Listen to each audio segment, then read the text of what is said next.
Why do 90% of hackers swear by counter-surveil? Let's dive in and find out. In the labyrinthine world of cyberspace, every click leaves a trace. But with counter-surveil, you become the unseen. Our podcast takes you deep into the heart of hacking, where firewalls crumble and secrets unravel. From white hat heroes to shadowy code warriors, we cover the spectrum. Join us on Iron Geek, your portal to mastering the art of stealth and strategy. Discover the tools, the tricks, and the tales that define the modern hacker. Tune in and transform from a curious novice into a digital legend. This is Counter Surveil. Unmask the unknown. Tune into the sound waves, secrets of the dark maze, dark codes in the nighttime, information co-aligned. We're free in the spotlight, chatting through the late night. Smart contracts are lying, auditing, they're defying. Counter-surveil in my ear, security we engineer. Learn the truth, don't disappear. Counter-surveil, we're right here. Crypto dreams and data streams. Listen close, it's closer than it seems. Fix the flaws, see through the smog. Counter-surveil will join the blog. Hello and welcome to the Counter Surveil podcast. I'm Havoc, your host, without Sledge, who will be here very, very shortly. Don't you worry. And we got a lot of stuff to cover this week, so I popped it up in a nice little mind map so you can see what the hell we're going to be talking about. But the first thing is this DOGE article that came out. So this was written up by several different people. And if we go over to Zach's security, This Week in Security, what's he call that, a newsletter, we can see a pretty good overall write-up for it. So let me share my tab here so you can follow along with me.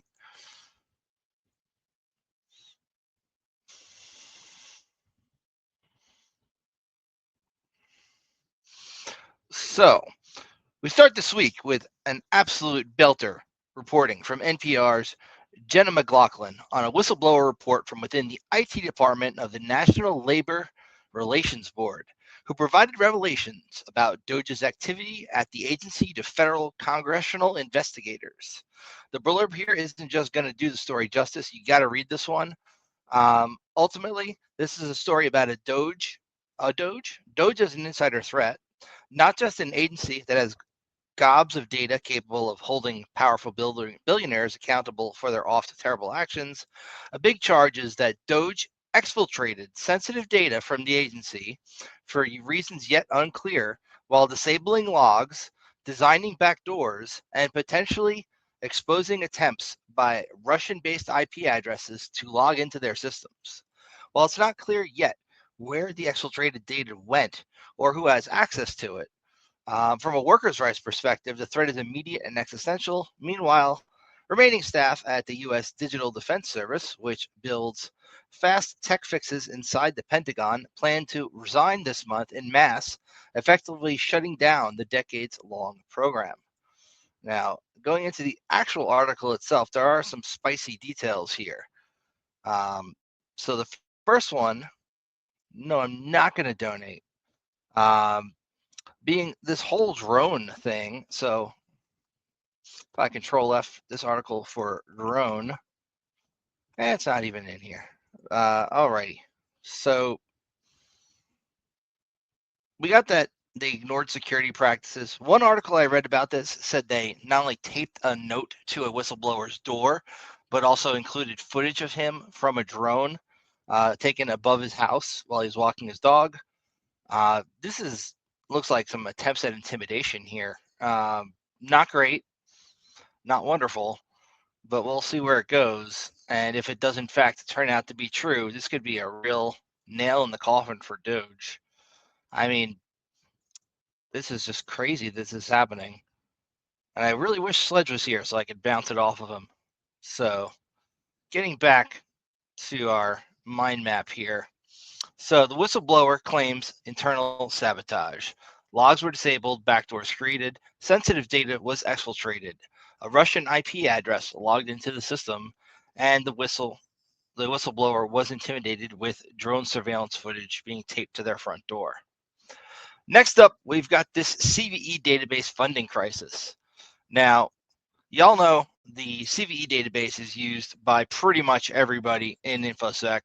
It is how we assign those 9.8 CVSS scores to stuff. It's important. It is a really good metric for how we categorize threats and what kind of impact they can have.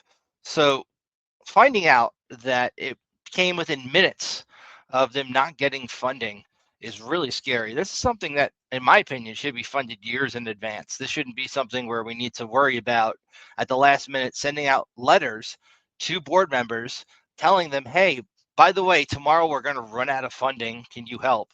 It is a bit odd, you know? CVEs are critical to global security, and uncertainty about their long-term viability can really screw with our ecosystem. So, long story short, with the CVE funding crisis, if we are not able to maintain and fund our CVE database, we're going to be in a lot of fucking trouble. That's just the long and short of it. Going back to that story before this one, there was something I wanted to share that I forgot. So let me hop on my screen back over here.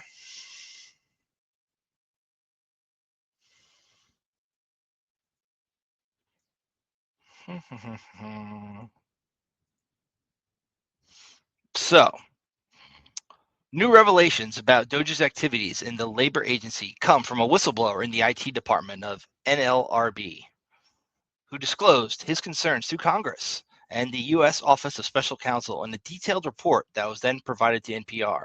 Meanwhile, his attempts to raise concerns internally preceded someone physically taping a threatening note to his door that included sensitive information and overhead photos of him walking his dog that appeared to be taken with a drone, according to a cover letter attached to a disclosure filed by his attorney,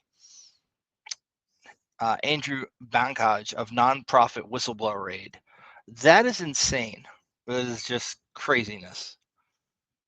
Next, we've got Chris Krebs. So this is not the Krebs most of you are probably thinking of when you hear Krebs. This is the Krebs who used to be the CISA director. He's now leaving SentinelOne, and he's going to be fighting back against the Trump administration, who is looking into him. He was the person who declared that our last election was the safest and most secure election ever before this current election here, where Trump got re-elected there. We're talking about the one when Biden won. It might be political, might not. Who knows? Long story short here, though, is that this dude's taking a leave of absence from SentinelOne, and he's going to court. He's going to be doing some interesting shit. He's going to yada, yada, yada. Chilling effect, very least. Potential huge. Where the fuck is Sledge? He's like, I'll be right back, and just disappears. All right. Running the ship by myself. We'll make it work. CISA funding crisis. We started talking about this just a little bit ago. The whole will it, won't it shutdown this week is a reminder of how important tracking vulnerabilities is for relatively small cost. We're talking their budget's like $30 million for this. Companies have been known to spend almost that much on their information security teams. So, you know, thousands of security bugs are discovered every year and noted in the CVE database, but a long-term stable funding solution still has not been found. Next, the Oracle breach. Now, we talked about the Oracle breach a couple of times in these past episodes. What up, M. Corbin? Oh, look who's back. Sledge without any devices connected. All right, so CISA warns of security fallout from Oracle breach. Just kidding, because whoever's still left at CISA put out an alert this week seemingly to handle the Oracle scandal, since the company's been doing a 2 thumbs up fantastic job of it, sarcasm tag, warning that companies who rely on Oracle Cloud should take action because Oracle clearly isn't. Oracle has been denying that there was a breach of their cloud for a while. there was a leak of a bunch of the SSO information for various companies for their integration to sign in to their product that was leaked online on breach forums. They still claim that it wasn't them, and if it could have been them, it isn't a relevant or recent product. It's craziness. They still haven't admitted to it. SSL certs are going to be limited to 47 days in 2029. This one ended. This will drive my IT security company crazy in terms of policies and the need to rotate certs every 47 days. So CA/browser forum is a body of web browser makers and SSL TLS certificate providers, and they voted to cut the maximum lifespan of newly issued certs to just 47 days. This is a bit insane when you consider that your average certificate lifespan right now is about a year. Now, if you're using Let's Encrypt, you got 90 days, and I got to figure out how to plug this thing in before it dies. And we're back. So 90 days, right, is kind of like your Let's Encrypt. This is half of that, 47 days. This will drive a lot of companies crazy. They're not going to be setting up certbot on servers. A lot of them like to still do this manually. If you don't have proper PKI infrastructure in your company, this is going to drive you nuts come March of next year. So just to be on the lookout for. We also have this next story here. We got this crosswalk buttons that were hacked to imitate Musk and Zuckerberg's voices. This is obviously a case of either hacktivism or just joking around, but either way, there is some video that was taken by locals that I'm going to share. So let's present that and share this tab. And hopefully the audio comes through.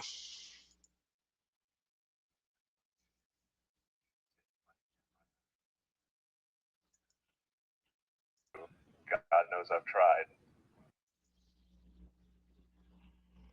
But it can buy a Cybertruck, and that's pretty sick, right? Wait. Hi, this is Elon Musk. Welcome to Palo Alto, the home of Tesla engineering. You know, they say money can't buy happiness, and yeah, okay.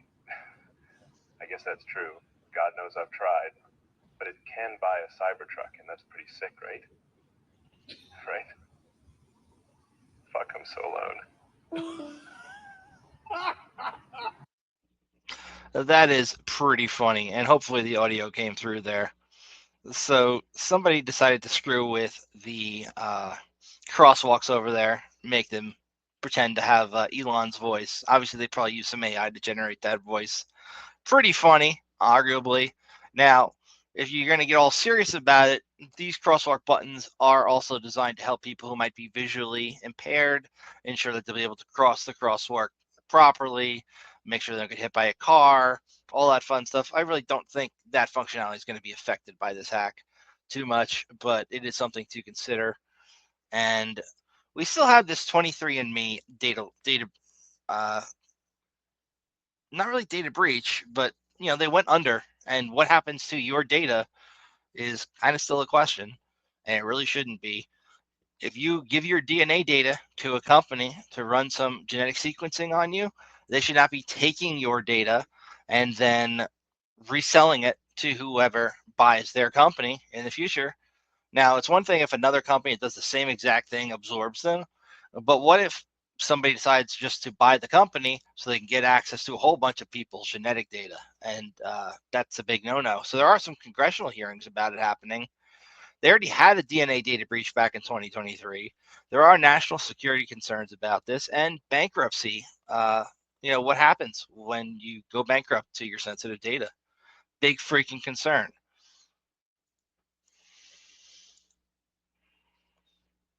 Everyone in Palo is visually impaired. All the C is money. All the C is money. Yes. And we have a comment here. Yes, we can hear it from Robert. Thank you, Robert. Appreciate that. Next, we've got Android Auto Reboot Security. So there's a new update being pushed out to Android devices, being piloted by the Pixel devices, that will force devices to reboot after 3 days idle. This follows Apple's security approach, and it prevents physical attacks post-theft, meaning that you would not only need to re-authenticate with a weaker form of authentication. If you've ever rebooted your Android, if you have like a PIN code, and say you decide to still enroll your biometrics, right? You can make it so that on top of putting your thumb there, you also still have to put a code in, which would be your second factor code. There's a lot of cool shit you can do to lock down your Android. Honestly, right now, I think in terms of like the Android ecosystem, graphene running on like a Pixel 8 that you can get used on Amazon for like $330 will $330, not $3.30, will do you pretty damn good in terms of having a fairly locked down phone that's not going to get you popped. There's a lot of cool features in graphene. And you can even still install the Google Play Store if you really, really want to. I don't recommend that you do, but it runs it in this kind of cool proxied way where you can see the data that goes between the apps and the Google Play Store, and you can decide to limit, what rights each app has to your data. So Graphene is a good, solid Android OS. Highly recommend if you are going to be using a secure phone. Next, we've got this Apple zero-day exploit. So in their core audio system, there is an ability to craft a malicious file that will pop an Apple phone right now. This is a zero-day exploit. It is being used by nation states. There's an urgent update needed, and there is broad device impact on this. The 4chan hack. So I was pretty thrilled to see 4chan get hacked, just because it for the lulz alone. This happened because of another forum that was something called like Soy Boy. I don't even remember the name of it, but think of it as something kind of like Something Awful. It was another competing 4chan forum. And these dudes in this soy forum, whatever the heck the deal is there, soy jock or soy, who cares? But these dudes popped 4chan by figuring out that when you upload a PDF file, it will actually render code that's in there if it's PostScript. So what they did was they found a place in 4chan where you could upload PDFs. They uploaded a PDF and in there put commands within the PDF file. Instead of making it legit PDF, it was issuing some PostScript commands, which is like printer driver stuff. And long story short, they were able to get RCE because 4chan had not been patched since 2012. I think when Moot left, security kind of took a back door, and this was just kind of happened eventually. It is funny, they doxed a lot of information in this and included the full source code of the website. And that is really easy to find, that breach. I've got a copy of it. I'm not going to show it on the podcast, but I mean, it's not hard to find. Florida, this is a big deal for counter-surveil here, has an anti-encryption bill that they're putting forward. Police are not going to need to do a lot of the work that they used to do in terms of getting a warrant. All they need is a subpoena, meaning they can go to get a subpoena and they can force you to let them into your phone. They're using the old excuse that this is for the children, to protect children. It's going to set a precedent that can be used in other states, and you're opening your data up for backlash here. So like this, opening your data up for backlash, that sentence doesn't even make sense. This is what happens when I don't have anybody here with me to call my shit. So just by like being a suspect of something, they go get a subpoena, they get your phone, they force you to unlock it, then they find evidence of some unrelated crime, and guess what? You're going to jail. This is not a good bill. And if this becomes what they use as a precedent for other states, this could be a big downhill battle for encryption. Bad enough, Google takes your freaking messages that you get from Google notification services and hands them over still to the feds. Bad enough that they used to do warrantless geofence warrants where anybody associated with a police station could just be like, hey, Google, tell us everybody who was in this geographic location where somebody's bike got stolen, and then we're going to go to everybody's door and ask them if they're the one who stole it. That's bad enough. But now we got this anti-encryption bill. That's, it's just garbage. The AI crosswalk thing also, I find it very funny that somebody hacked a crosswalk to mimic some tech engineers. They exploited default passwords here. So we're not talking this is like, oh, this is a super hard hack. Oh, look, it's a fan, a ceiling fan. Nope, a light. It's a light. Light has joined the cast. Hello, Light. That's your biggest fan. Well, at least somebody's watching. So, Fucking none of my computers want to work today. yeah, I had to stall, so I covered almost all the fucking news, and now I have hardly anything else to talk about. Thanks for that. It was like, Jesus Christ, 23 minutes of me just bullshitting through the news without you here to comment on anything. I'm surprised anybody's still watching. Did you make sure to delineate the difference between Chris and Brian Krebs? I definitely did. Because when I say Krebs, everybody's like, Krebs on security? No, the one who's in charge of CISA, who arguably is probably more important. Right. Yeah, man. So yeah, we talked a little bit about that CISA. Actually, CISA also provided some mitigation for that Oracle cloud breach.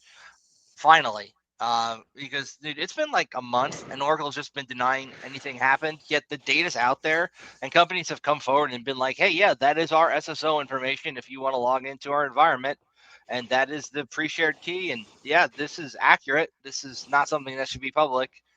Yet they're still saying they have not been hit, which is kind of bullshit. Is that like one account or like a hard-coded account? I didn't read the article.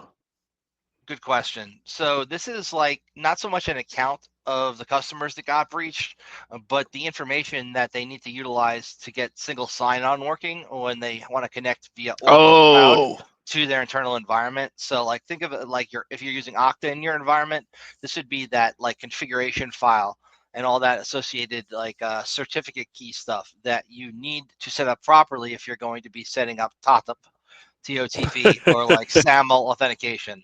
So like you could, in theory, take that information and use it to log into customers' environments. So it's a big deal, and they're still saying, nope, we were not breached.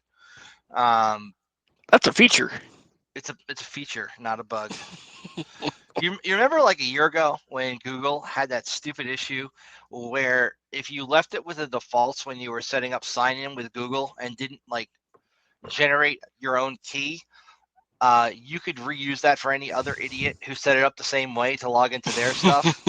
So like anybody who just went and like, I'm going to add the sign in with Google thing to my page and just copy and pasted the code to do that, ended up making it so that if the bad guys intercepted that token, they could log into other freaking services that have login with Google because they did not change the defaults, which is why even put that as an option.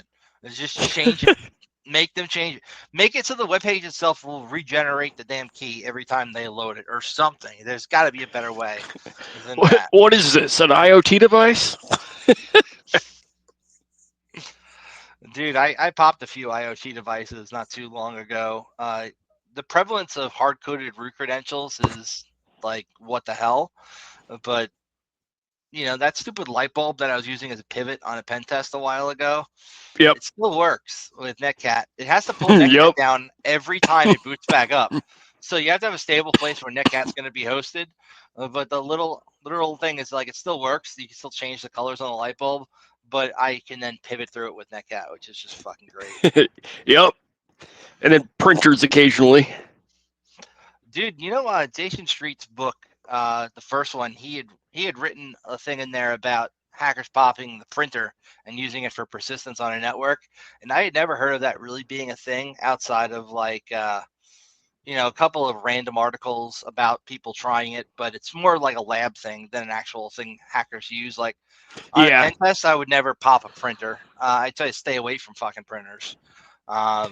Now, if you're an actual hacker, not that a pen tester's not an actual hacker, but if you're a bad guy hacker, black hat, not doing it for security purposes, I can see a printer being a good place to hide. And with those Ripple vulnerabilities that came out not long ago, I could definitely see people using them to pop a printer and stay persistent.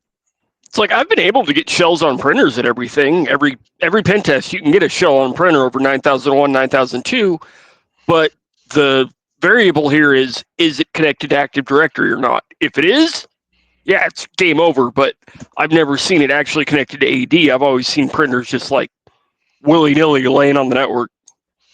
I've seen it connected to AD in a college environment because they wanted to charge students for each page they printed out. So they were tracking that with a print server, and you'd log in with your AD creds. So the print server itself, which also was running as admin, once you logged into it, you could do lots of fun shit. Mm-hmm.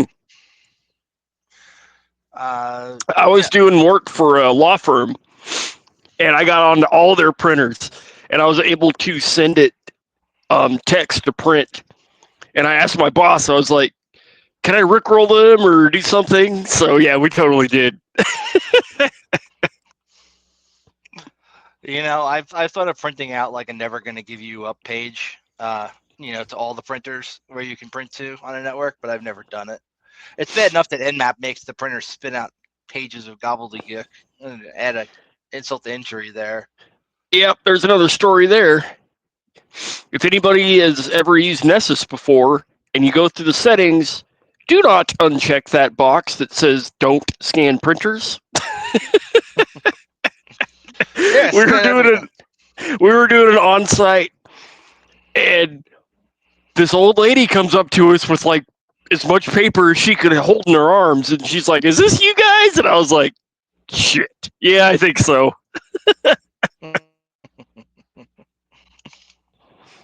That's great. I think the stupidest thing on a pen test I've seen when it comes to printers is just that, you know, like the fact that just by scanning us, like some companies will have a subnet just for printers. That's pretty smart to do. Not many people do it, but if you do it and then you put that in scope of the pen test, you're going to see all your printers just spitting out gobbledygook. And let's just hope they don't have a fresh pack of paper in them. Well, it's kind of neat though, because I forget the name of the protocols, but port 9001, 9002, printers are natively listening for whatever the hell hits that port, it's going to print. And like my favorite printer story was that cash register I pen tested for, where they wired in the lock to pop the register. They wired in that mechanism with the beep beep noise or whatever that's supposed to be there when it prints. So every time it tries to print, it opens the cash register, but the printer is sitting on the network. So you tickle the printer, it sends that electrical signal, and it opened the cash register. And the dude that owned that company was like, "What the fuck?" Oh, dude, that is great. Apparently that vulnerability has been around for a long time, and nobody's addressed it. Yeah, there's another one with cups that was big like a year ago because, you know, it was like they made a big deal about it, and then it turned out to be a nothing burger. But it was still interesting that you could find systems with exposed cups and then just pop them. Yeah, I remember that one. Never seen it in the wild though, but yeah, that was a big one. So we got here, and let's minimize my file tree because not everybody needs to see everything on my fucking computer. We got the 4chan breach here. So they got their source code leaked. Did it get leaked on 4chan? You know, it was one of their sister forums, and ironically, it's not showing the whole thing, but I just extract that right here in the folder. It's not as fun when it's on a zip file. Let's go. Did I extract this anywhere? That'd probably make life easier. Let's stop sharing for a second and fix that. But yeah, this 4chan breach is fucking interesting. The fact that they were popped by PDF file is hilarious. Extract to 4chan. Yeah. Go in that fucking folder and just reshare the screen. Notice not as many people tune in when Evelyn's not here. They're like, I want Evelyn. Get her here. Get me the alt key. I'm not watching. She's So, spamming all her coworkers with the links. of course. So we got source code of their website that was leaked, and somehow that's still fucking zipped. So let's go here and just extract that crap right there.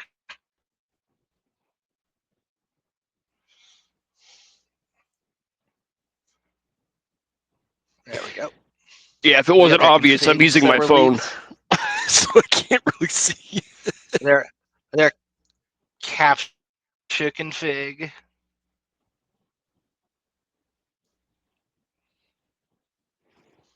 Is empty. Their global config ini file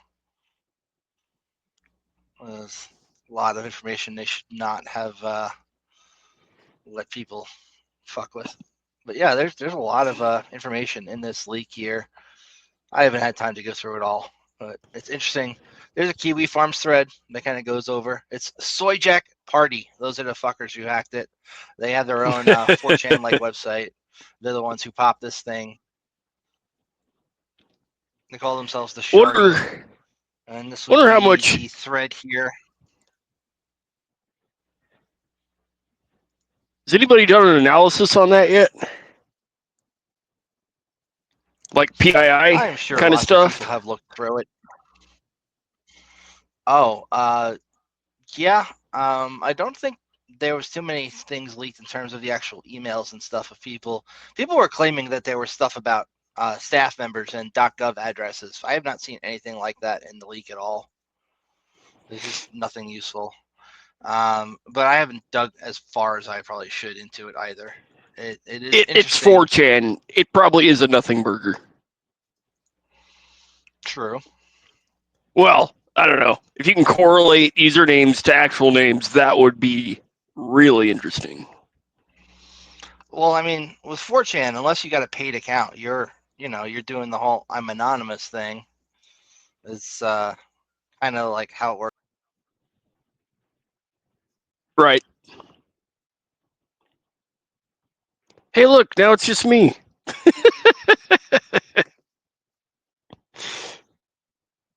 Oop.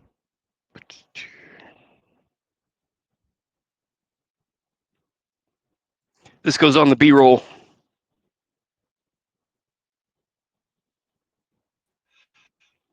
I dropped. I'm back. Sorry about that. Closed the wrong tab. So, yeah, some fucking hacker goes to close the fucking Chrome tab and close all of Chrome. Fucking great. Hey, that's the universe saying I get what I get. Exactly. You get what you fucking deserve, is what the universe says.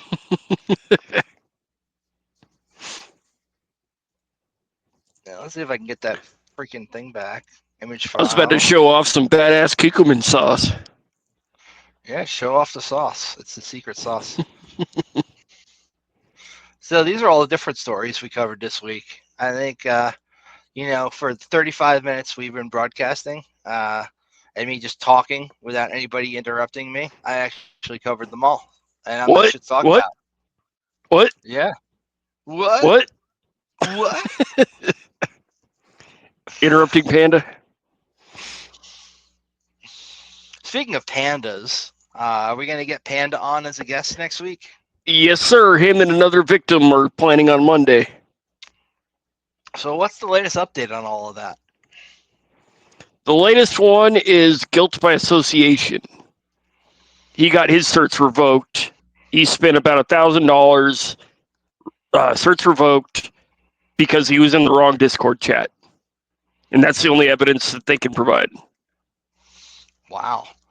Yeah, man, that's kind of crazy to revoke somebody's search just because they're in a Discord that has shared training materials in the past. It doesn't mean necessarily they were shared with you or you shared them Correct. with anybody. It's kind of sketchy. I mean, if he did, that's one thing, but with no evidence, the hell? I'll tell you what, man, Cyber Mentor, dude, if you do watch this, I highly doubt you ever will, but you got to do some damage control, man, because you are not looking great in the community right now. A lot of people are talking. This can end very badly if you don't do some proper damage control. I would just chalk it up to a mistake and just move on. Yeah, it's fucking crazy. So, outside of the Cyber Mentor drama, we did do a special cast this Saturday for those of you who are unaware, covering that. We're gonna have one of the guys, the main guy, who has 3. Oh, there's 3 now. Okay, well, Yep. we're gonna get 2 out of 3 of them on. At least, yes. Badass. Maybe reach out to Heath, ask if he wants to come on. Let's see I'm how he tempted goes. to, yes. That would actually be cool because I think he was watching the last one. Yeah, I think that's because our friend shared it with him, who was on here. Yeah. But yeah, man, I think if he is watching, he should really work on damage control because this is not looking good. Like, even in the comments of our last video, someone's like, I was gonna go for this cert with him, but now I'm not. And he also complained about our audio sucking. But Yeah, I saw our audio that. did suck, so it's great. Yeah, Well, it's like you can't just like run around hammer and fist and basically steal money from people. that's what we gotta get. We got a third guy. Gotta get a third guy named Fist. Yeah. Sledgehammer and Fist. We might as well make it Sickle and be fucking communists. Fist Hammer.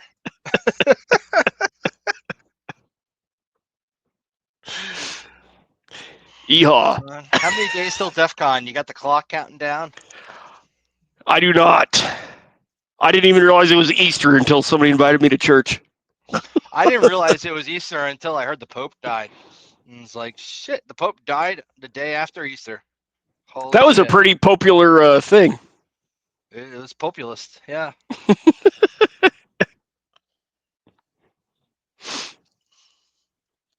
Well, I'm sure the conspiracy theory bros will have something to say about it.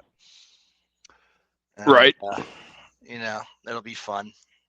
There's always some fun conspiracy around everything that we can listen to and later. Oh, always. Well, it's going to be on 4chan. So I got this fucking Ponagachi all configured. It should be working. Should be doing its thing. Guess what? It just reboots every 2 minutes for no fucking reason. It's trying to drive me insane, I think. Is that the one where you actually reinstalled the firmware and everything? Yeah, man. I have rebuilt this now. I put a new screen on it. It's a different Raspberry Pi. The only thing that's the same is the Pi Sugar here that provides the power when it's not plugged in. I was going to say, my gut is saying power supply. Yeah, when you install the software, it's got a thing where it'll allow it to turn it off when the power gets low. I have that set for 2% battery, and this thing should not be anywhere near 2% battery. But yeah, it's driving me nuts, and I got to keep troubleshooting it because I got to send it out to my pen tester buddy for an assessment. He wants to use one of these. I've never seen somebody use this on an assessment before, but he wants to try it, so I'm gonna let him try it. Couldn't hurt. Exactly. I'm still working on this those LilyGo things for that USB Swiss Army knife thing. Oh yeah, LilyGo's good shit. Yeah, these are cool with the LCD screen on it. Yeah, these are the Heltec ones are pretty cool. They're cheap shit, like 2 for $40 on Amazon. They got a LoRa radio built in. Cheapest you can get is that $10 fucking thing that's got like a sandwich board together. I was thinking of trying to use that in a badge, but my God, what a bitch and a half to get that working right. Right. And these guys, I still got to send you this shit. This thing, it's in pieces, but it does work. This is the one with the LilyGo T keyboard. And dude, that firmware that we were looking at also runs on this. That one that's for the ESP, I think it's called Ghost. You could also flash that on these and use the keyboard on this to conduct a few attacks, which is kind of cool. Sweet. And yeah, I even got the right batteries for these fucking things, which are hard. Like the connector on these is weird, but I found it. I've seen a big uptick in a bunch of people out of different countries making little hardware attachments for your flipper. That Yeah. just basically they're stacking ESP32s and some antennas and doing cool shit with it. Yeah, man. I saw one where this dude had put 2 amplifiers for the 2.4 and 5 gigahertz spectrum on it to boost it so he could use it to take out security cameras. I thought that was pretty badass. Yeah, I saw that one. And then like the really cool one I saw was some dude like actually automated the evil twin on a little handheld device. I was like, that's pretty cheeky. I mean, you gotta automate everything you can when it comes to testing nowadays. The more you can automate, the less you're fucking around with config files during the test.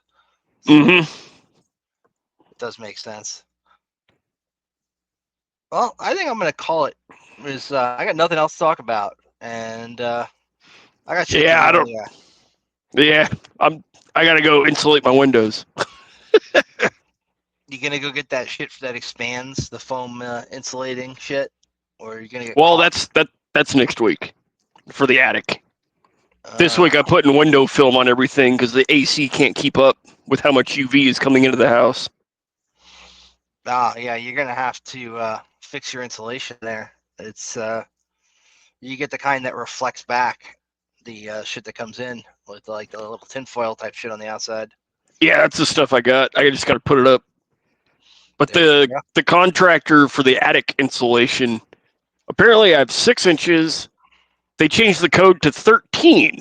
So So I gotta get some more insulation. So do it yourself and don't tell the contractor. Correct. And hope All I wanted was a price range. I've done my own blow-in insulation before. You can go rent the tool at Home Depot and just do it yourself.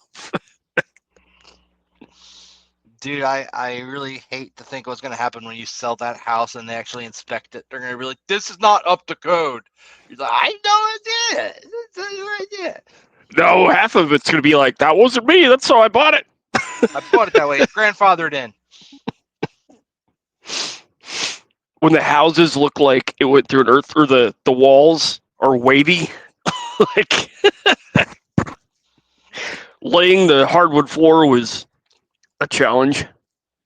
Why is the wall not straight? I was thinking like getting a bunch of those emergency Mylar blankets. The ones that if you were to dangle them from a drone onto power lines, it would take out the nation. Those ones, and just like use them for insulation in the house. Is like put them against the wall and see if it helps at all when it gets really, really hot.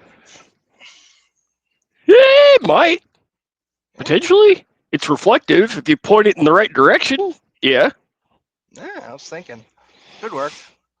On that bright side, if you do it on the outside of the house, you can make your house just look like it's a giant tinfoil house. And then it's like, what's going on with that house? Oh, that's the hacker house. They have tinfoil. Well, if you do it that way, you'll start getting a bunch of rioters and protesters hating on Tesla.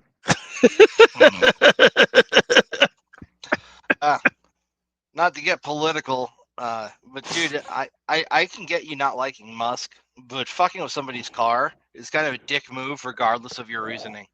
You're like, you can be all like, oh look, it's CrowdStrong right as we're about to leave. You guys seem like you needed an inject of interesting. We definitely do, because I'm out of fucking shit to talk about. So what do you got to say? And I came in with nothing. Good. I love to wing it. You know me. You were talking about all kinds of different gadgets and things. So I caught the last, I don't know, maybe 5 minutes. So I'm playing with a Raspberry Pi. I actually had a Zero that I built a print server on today because that's what I had decided. Hey, 2 topics meshed. Yeah. Yeah. Built a print server today. This one's going to be a Ponagachi. I've got some ESP32s here that I plan to do some stuff with. They were intended to be to run some lights. So there's an easement off my desk here in certain areas that I was going to run lights to, but I've decided that I think I might, I don't know, build a hacking tool. Who knows, really? And I'm not actually sure what this is, honestly. This looks like LEDs for maybe a vehicle. Not sure what vehicle, but I've got LEDs for vehicle. I have no idea where they came from. Love that. Yeah. I have the stuff for a Ponagachi here somewhere. Dude, when you start your Ponagachi, you and I need to collab because for some reason my shit just keeps turning off every 2 fucking minutes and it's driving me insane. I have literally switched out all the hardware. It's literally a brand new and I'm still having the same fucking issue. It's trying to drive me nuts. It's your case. There's not even a case on it this time. It's just damn. I printed the case for you guys watching. I printed the case for him, so I'm just kind of poking fun at myself. Speaking of printing things, there's a hammer on its way, getting worked on as we speak. The new iteration is going on back here. I don't know if you guys can see that or not, but maybe. There's a hammer. Nice. That is going fast. That's cool. I love this printer so much. Let me sing its praises once more. I have another one in the kitchen. All right. So, funny story. 2 weeks ago, I'm at my parents' house, just visiting with them before I went off to the island last week. I actually think I was in the basement when we did this last the week before last. So I did a thing. A few weeks prior to that, Dad was hanging out with me here because Mom was dealing with some stuff with her mother and her siblings. And so Dad was here with me for a couple of hours, and I showed him some of the cool stuff that I've been working on here in the lab. And really long story short, some of the stuff I'd been 3D printing and all this and all that. And my dad is the least technological person I think I know. It's bad. It's real bad. Like, I keep extra hardware, like computers built for him because he gets viruses so often on his computer. I just keep extras because it's much easier than having to try and rebuild them on the fly. So stuff built, sitting in the cloud, whatever. Anyway, so I got him to buy a printer of his own because I walked into the bathroom the other day and they had a bar of soap sitting on the counter. On the paper, the bar of soap came on. I'm like, I'll just print myself a holder. Oh, damn, I can't print myself a holder. There's not a printer here. I bet I could say something about this. So I did. So I'm still waiting on filament to show up. A very, very large shipment of filament that got shipped out, come to find out, about 2 hours ago, like Friday. But I have another one sitting in my kitchen to go to my dad. I'm elated about it because not only does he want it to run at his house, he wants to learn how to use it. So it should be fun to teach him how that's done if I can keep his attention long enough to do it. That'd be cool. Wish me luck. But I've got all kinds of things for odds and ends things for projects and stuff. The printer is an old laser printer that technically I could just run a network cable to because there's one running across the room, but I'm lazy and I wanted a project for my nephew to do because he's young and into this and all that. I gave it to him 2 weeks ago before I left to do the thing. Well, he had some issues, and I don't know if you've worked with a Raspberry Pi Zero, the first iteration. I have all of them. Well, it doesn't do GUI very well anymore. So I just dropped the light version of Raspbian or Raspberry, whatever the new version is, the light version, the CLI version, and just installed cups and did the thing. It was easy. Samba, and I did it in an hour and a half, whatever. It's fine. But you should make it the vulnerable version just for shits and giggles. No. It's exactly the printer. And eventually what will happen is that thing will get have a cable run to it or something, and I don't know, I'll do something with it. But that'll leave me with a Raspberry Pi. But I bought the 2 to replace it because I wanted to build a Ponagachi because, as I said, I have the parts for it. The original one was intended for a number of years ago. I saw a project where this guy had taken a Raspberry Pi and an old NES cartridge with a USB hub and some other stuff, and basically built a Super Nintendo into a cartridge. So you plug the cartridge up to the TV via HDMI, and you have a Super Nintendo, emulated Super Nintendo. Oh yeah, I've seen that. That's badass. You Delta Deltoid's got this thing where he's got a 3.5 floppy, and embedded in it is a screen and the little controls, and you can like navigate media that's on the thing. Like you can upload a movie to it and technically play it through it. It's really fucking badass. I've got something like that. Let's see. Hold on one second. I think what Strong is talking about, though, is more of emulator, but in a cool form factor. Like, yeah, I get you. Like this, right? Yeah.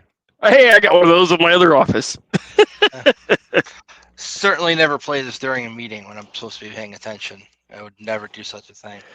Yeah, and mine totally wasn't intercepting Microsoft and Logitech mice and keyboard strokes. The crazy radio PA dongle apparently can do that for about a block. Same frequency, but it's meant for drones and has a better antenna. So when you pop the software on there to do the mouse jacking attack, you can broadcast your shit to like every wireless keyboard on the block and just make it. Man, that mouse jacking was so cool. The guy, I'm gonna brain fart on his name, but the initial talk he gave on that was at a college, and I recorded it, so I got it somewhere. And then he just started getting popular, go like all over the world talking about that. So I found what I'm looking for. The problem is I have to find a cable to make it run because it's dead at the moment. But it's really neat if I can find a cable for it. I might be asking a lot of money. Oh, Mark Newland, mouse jacking. All right, so this thing, this neat little gadget, it was an acid reflux thing, right? Little card, little thing. And on it is a screen that is supposed to play different videos about this Lynx platform, right? It's a little implantable looking motherfucker. If you play 1, 2, and 3, it plays different episodes of Rick and Morty. I can't find a cable because it's a mini USB, and who the fuck has that anymore? But one day, Me. No, that's micro. Mini. No, I know. Everybody has a box of cables. I got a couple of those. Yeah, I know. I'm searching through mine. Quite literally searching through mine. See if I can find it. I want to play. I don't remember which ones of these. I want to see if I can find one that works, because I would love to show you, because it's one of the dumbest things I ever did. Not that that's hard to accomplish for me. I can top that. Sure. Hold my beer. Sure. Throw it at me. There's a new Doom coming out, and the box plays Doom. That one made me really happy. That is so meta. I love it. The box it comes in of the Doom, the what's called edition plays Doom. Doom can play Doom. Yep. That settles the argument. Doom. All right. Let's see. Do I have a battery pack? Am I asking too much? I might be. Here. Let's see if I can just power this bitch. I ordered an unpickable lock from Germany. What they wouldn't ship it to the States, so I had to do a drop shipping thing to a friend that lives out there and have them ship it to me. So it should be here in the next couple of weeks. But yeah, it's an unpickable lock. Nice. I think lockpicking lawyer would disagree. Like No, it's even on his channel. He even says it's unpickable. He couldn't pick it, and that's the Really? joke. It's not a lock. Oh yeah, it's just the thing, the hasp. It looks like a lock with the sticker on the back, so you stick it on something. Yeah. Okay. All right. Give me 30 seconds. Let me go grab a battery pack. I think I can make this run. I'll be right back. Sounds good. And that was the last we saw of Crowdstrong. Bye. So I was looking up rubber chickens on Amazon, and this one that the top pops off. I was thinking we could backdoor a rubber chicken and put like a Raspberry Pi in there and make it like a little Ponegotchi inside without a screen. Or just like bad USBs or something. Yeah, but then you'd have to plug a USB in. We could probably rip down an area where his Johnson would be and make a little insert. If we really wanted to. I mean, you could get the little tiny rubber chickens and put some shitty ass USB sticks in and hand them out at DEF CON and see how many people are dumb enough to plug it in. Oh, dude, I can make use of some of my old hit injection attack scripts from the Ducky days. Hey, we could actually call it Ducky script at that point. then it would be my first and last DEF CON. It's like as a goon, like this goon was handing out backdoor rubber duckies that were actually rubber duckies. I heard backdoor rubber duckies, and that's a fantastic band name first and foremost. But second off, yo, what the fuck? Rubber chickens, backdoor rubber chickens. There we are. That's what I heard. Rubber chickens. There were no duckies, but we should add some duckies to this. Let's see. Does it duckies work? and the chickens. Does it work? It might. No, it's got a charging. Angry. It's charging. It's angry about its fucking power. All right, so I'm gonna burn some time until this. I can bullshit my way through this until it works. I swear. You can do it. All right, so I got power.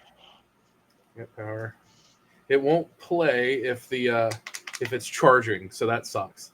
Now there's no telling how old this battery actually is. I think I acquired this thing in like 2018. So we're just gonna let it sit and charge for a little bit and see what it does. That's where that sits. Hopefully, patient. Yeah, I know where you were going. So I found my Shut up, Google. I found my e-ink display for my plans for my Ponagachi and some other stuff. So I have all of that. I just need to put it all together. Yeah, should be an interesting time. We love that. Let's see. Got my hands on this neat little thing earlier. Okay, so it holds. Is that Pow Kitty? A nano SIM, 2 micro SD cards, a USB, and this neat little gadget, which is a USB SD card readers and goes from A to C. Lightning to USB to hold on. What happens if you plug it in 2 computers at once? It's docking. Do they both get to read? It's docking. It docks. Yeah. So Lightning, C, USB A. Neat little gadget. Could be handy somewhere. I haven't vetted it to make sure that it doesn't have some kind of like Russian nation state actor bullshit on it. So I gotta vet it first. But that's fine. It's not hard. My first thought is, what if we plug in all of those power sources with those same adapter types and see if it catches on fire? There we go. That's it.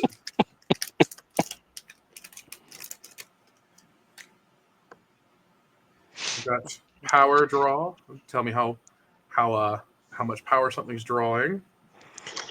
Speaking of USB and power, I don't have it next to me, but when I worked at one of my old jobs, my boss challenged me to set a computer on fire using those USB killers, which is basically a stack of capacitors that charges up when you plug it in, and then it shocks the computer and kills it. He's still got the box. I used to have the box for that too. So the USB kill, you say? Yep. Didn't I give that to you? No, that one. I had a shit ton of DEF CON that year. So Bob from a few weeks ago gifted the box because he gifted the device to someone else when I left the hospital. So, yeah, I have the tester device, but I don't have the USB kill. Whoever ended up with the USB kill, the thing's probably long gone if I had to guess. But I would love to get my hands on another one of those things. Long story short, I have like 6 of them. I can send you one.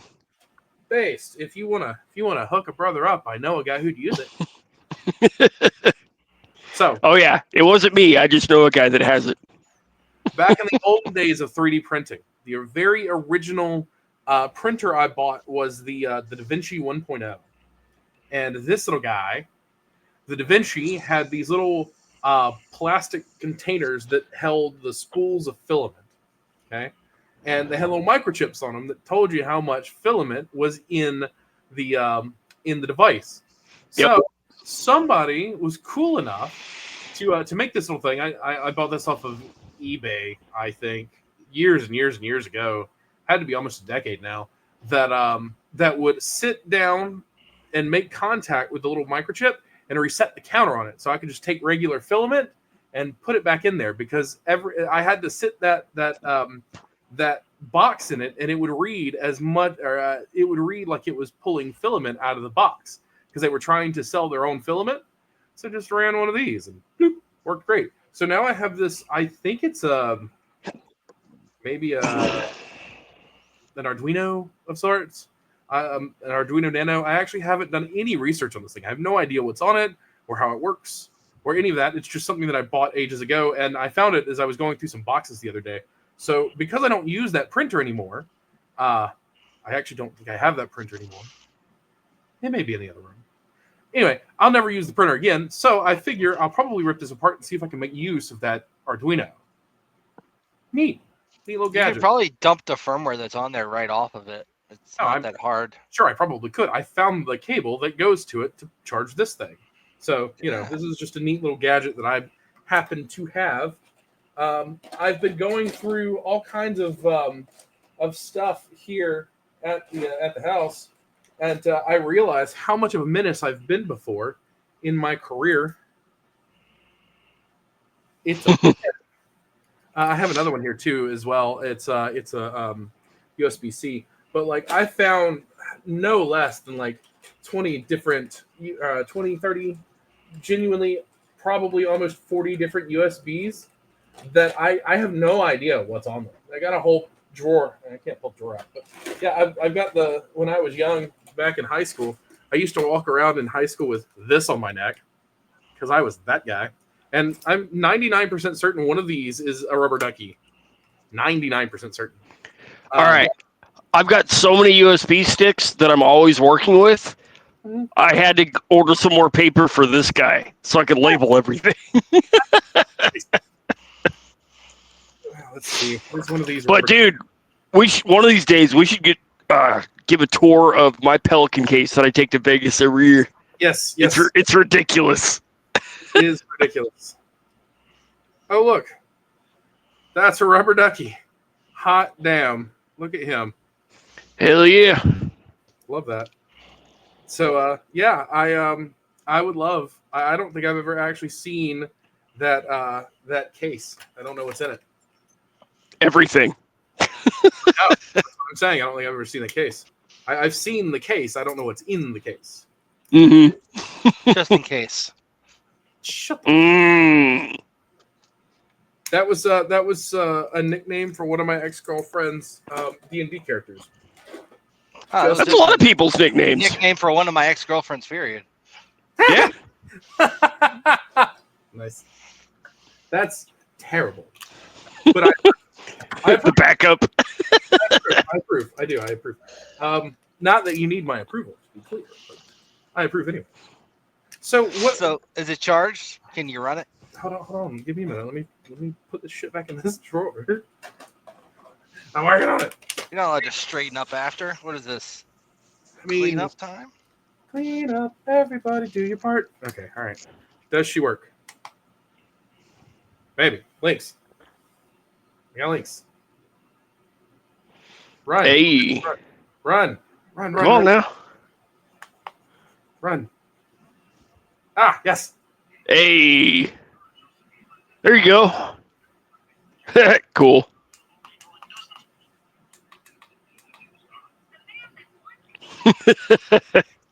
Hell yeah.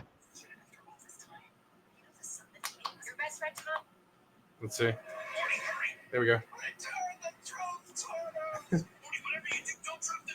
Damn, that speaker's not bad. Yeah. So yeah, quick and dirty something stupid I did one day. Somebody, the guy that gave this to me, just I did the thing because it was there to do. Yeah, and it How worked did you great. mount the storage on the thing? Huh? Oh, drop it on my computer. It literally is some. I think it's got like 128 megs of storage, some asinine amount, and I can just drop it on the machine. And all you have to do is format the name of the file to whatever button you want, and it's done. It's really simple. Let's see. With like MP4. Yeah, 213 megs, and the video format is MP4s. Yes, so I can put 3 of whatever I want, basically. You As long should, as you it's should less than put some 250. hacking videos on the thing. That's a great idea, actually. Yeah, just have to drop some.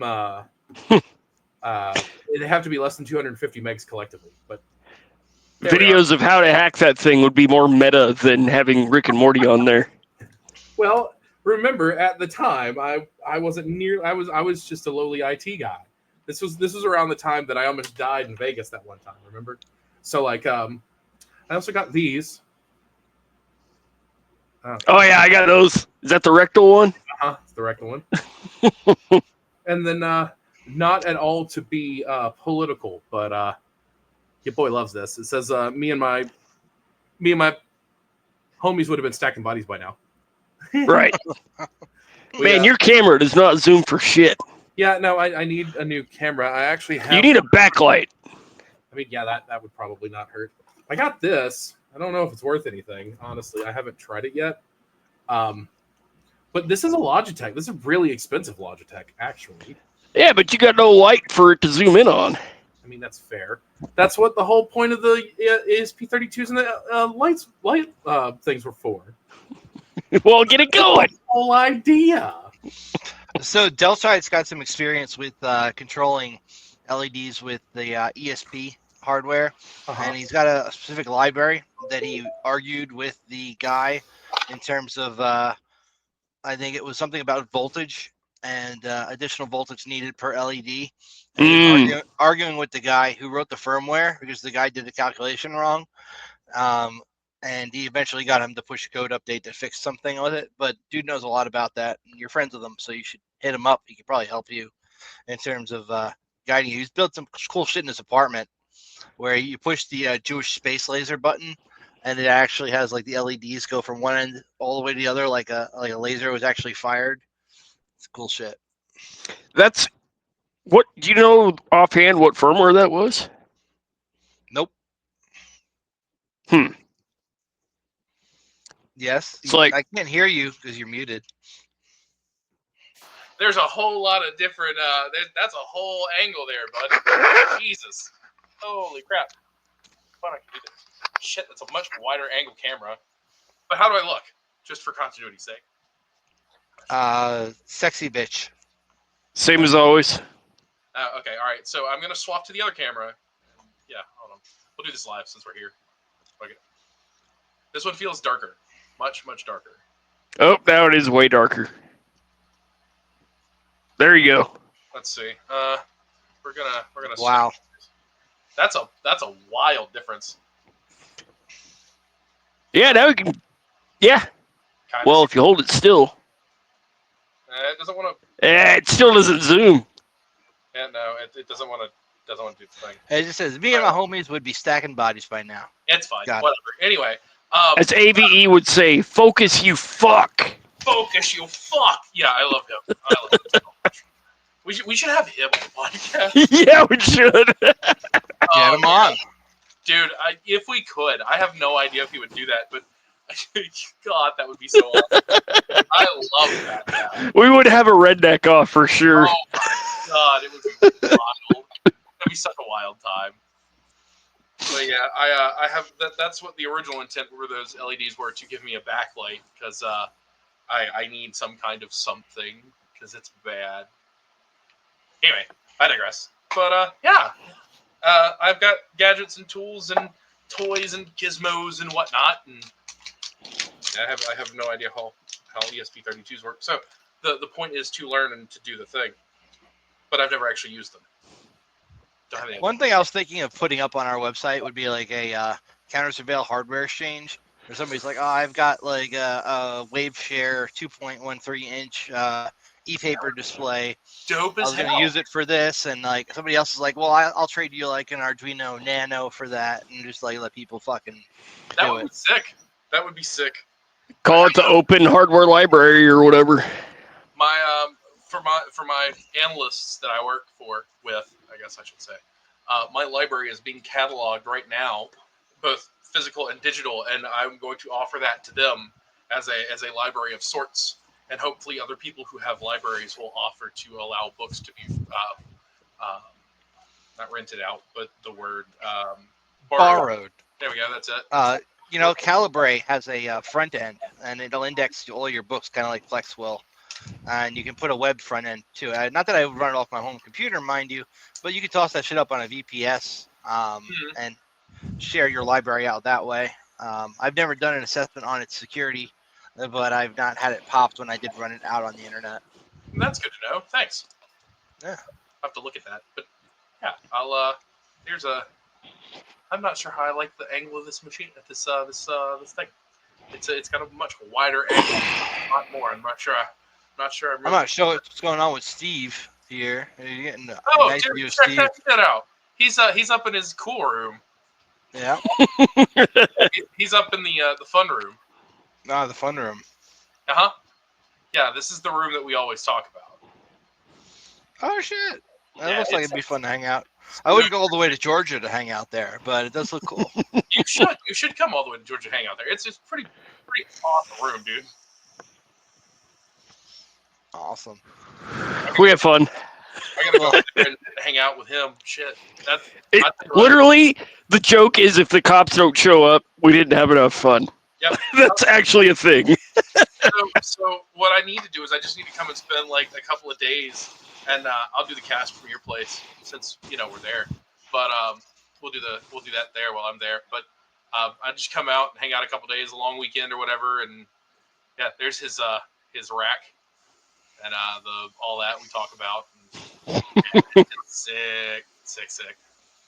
I can see why your roommate turns your power off.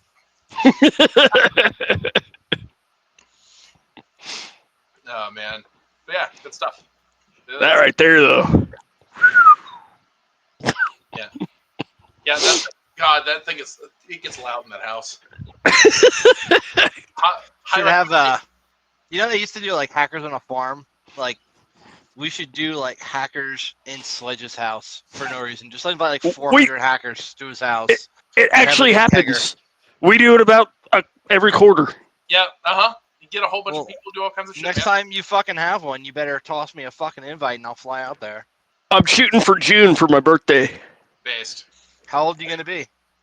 37, 6, 30. I don't know. 37, 6. It's 38. Isn't it? I don't know. I lost track. I think 37. Yeah. I think you got a few Dude, more years when ago. I turned 44, I was like, holy shit, I'm ancient now. Does this make me a graybeard? Do I get to say I'm a graybeard now? Is that how it works? But what we like to do is we get together, and I got a Michelin star chef that likes to come out and cook, and I like to cook, and we're all punk rockers, heavy metal fans. We blast music, make incredibly gourmet meals and shit, and then just fucking party and hack and whatever. Well, what's your policy on green hats? Do it in the garage. Yeah, do it in the garage. there's the place to hang out there. Yeah, man. Excellent. Fucking come out and do it. It'll be fun. I'll make my way up there for that in June. Fucking Be happy. All right. And with that, I think we should end this fucking task because I'm gonna go upstairs and, do other stuff. And do stuff. Yeah. Well, it's Awesome. been good, guys. Glad I could help liven it up a tad. I appreciate it. I do have another topic for next week, but we could save it. All right. Sounds good. And with that, Keyblade. I printed. All right, hackers and cyber warriors, it's time to encrypt this episode and send it out into the digital ether. Thank you to Sledge, Delchi, CrowdStrong, and Altkey for another epic nerd out session. And a special thanks to our guests for joining us. And to all our listeners out there in the cyber trenches, patch fast, encrypt tight, lock down your ports, and leave no backdoor open. Hunt threats like it's open season, keep your passwords long, your MFA enabled, don't use SMS as a second factor, keep your malware signatures up to date, your critical data backed up, and your network locked down like Fort Knox. Until our next PunFest, stay vigilant, stay curious, and above all, stay counter-surveil. Whether you're pen testing networks or hardening your own defenses, remember, in the game of cybersecurity, you're either the hunter or the hunted. So sharpen those skills, mask those IPs, and we'll see you on the dark side of the net. This is Counter Surveil, where we turn paranoia into preparation, shutting down but never logging off. Yeehaw.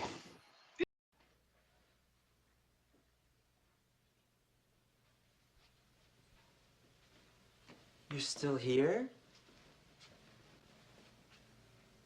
It's over. Go home.